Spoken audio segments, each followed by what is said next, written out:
Chapter 13. Bab and his wife astonished at the miracle. Promise of immortality for Joso.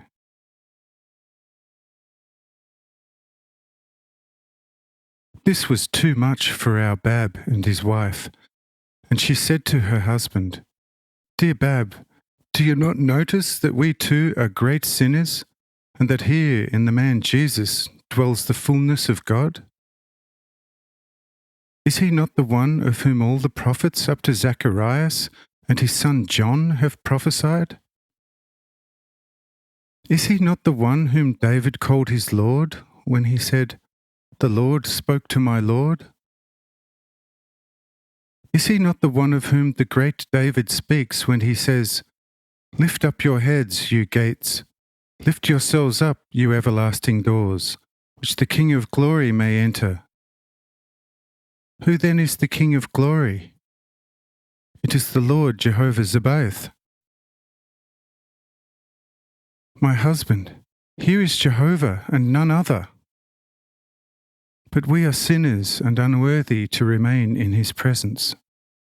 Come, let us purify ourselves according to the law of Moses.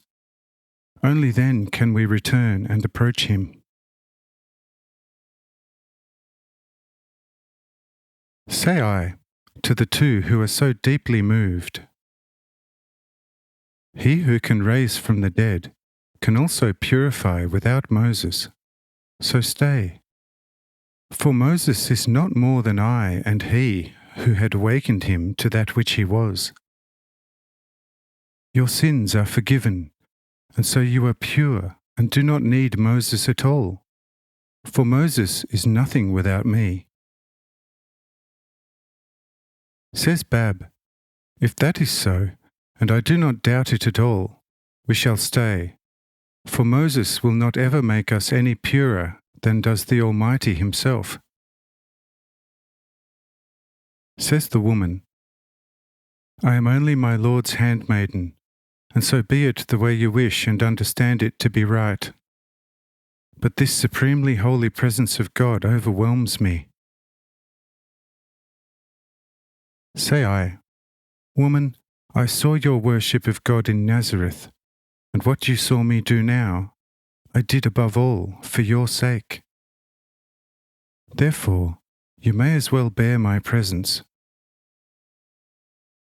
But now I impress upon all of you not to mention a word about this to anyone. This is not for my sake or for yours, but for the sake of the many unbelieving people, so that they do not believe in the Son of Man under judgment, but spontaneously when the gospel is preached to them. The people as they are now would be forced through such a witness as with iron chains to believe in me, which would be most detrimental to their free life. Their later descendants would not accept such reports anyway, regarding them as exaggerated, as pure fantasies of the human mind, and consequently reject the pure teachings and eternal truth. Therefore, it is better that such deeds that were performed by me are completely concealed, since they would not benefit anyone, especially now during the early time of my ministry. You, Jairus, who shall eventually, when the time is suitable, return the boy Joso to his parents, shall quite conscientiously and truthfully explain to him how he should regard this matter. He shall believe, but not want to cause a sensation before the people. This boy, now raised from the dead, will no longer die physically, since he has already gone through the decomposition. But when his time will come, an angel will call him, and he will voluntarily follow the call. And then no mortal eyes will see him again anywhere on this earth.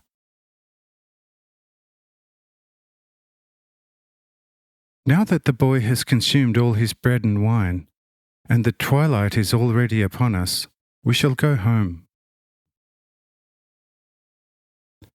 We now leave the synagogue, and Jairus and Boris close the vault behind them, after they have asked the two youths to place the coffin once more in the tomb, which was carried out by the two in just a moment